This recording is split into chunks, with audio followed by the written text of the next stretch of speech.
Guys, in today's video I will be showing you how to fix AI photo enhancer bug problem. So the answer is easy. Just go to the settings and then scroll down to the app section and then go to the search and search AI photo enhancer and then go to the search to the storage, and here you will find this clear cache option. Click on it.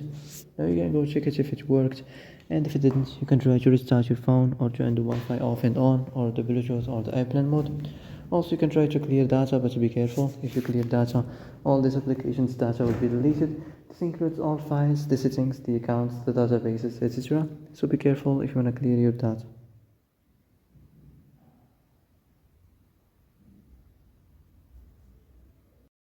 And that's it for today's video. I hope this is the answer you've been looking for. If you like this video, don't forget to like and subscribe, and see you in the next video. Thanks for watching.